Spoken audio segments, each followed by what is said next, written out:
Timothy Modise. There will be other names. There will be a Kansas City. Oh, Cyril Boganim. Yeah, not in any particular order. But may I just say this, Bob? You asked me earlier on why radio. Radio was my first, second, and third choice. My first choice was radio. My second choice was radio. My third choice was radio. When I learned that I would have to earn my keep in life, that I would have to do something to bring some bacon home, it had to be radio for me. That was before I went to school. That was before I started school. That's what I wanted to do. I would listen to Kansas City before Springbok Radio. Yes. You see, and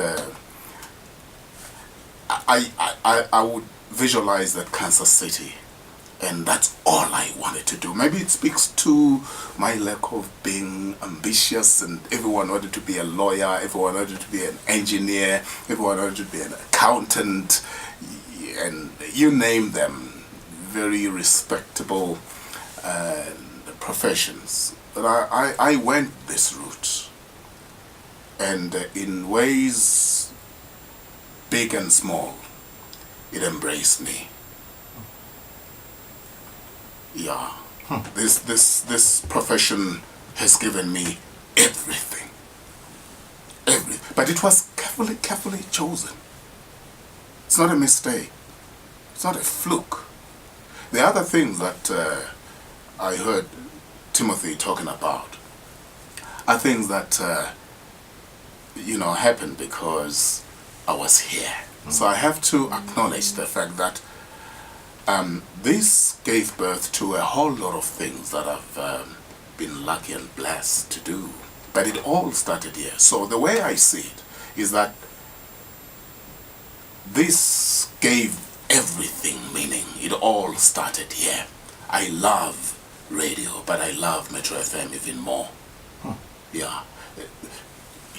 There are a whole lot of things I'm sure that I could have tried, but I wanted to do. I disappointed my teachers at school because they thought I could be a chartered accountant, I could be an economist, but I decided, let me hustle. There are bigger dreams for you. Yeah, in terms of counting, to be fair, it was, and you're right, a guy like Ubabu Cyril Boganim Kansas City,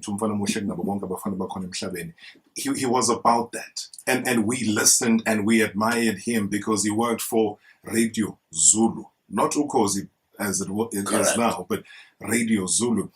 And I think because you're an honest person, you made it quite clear to him how much you adored him. And then he became a fan of yours because now he started to listen to your show at night. And he started following. So he has the craziest story because I was too young and farm boy. So I didn't even know how to reach a Kansas City. He was a superstar. He was beyond anybody's reach. That is how big a radio personality he was. So I knew of how popular and big Kansas was.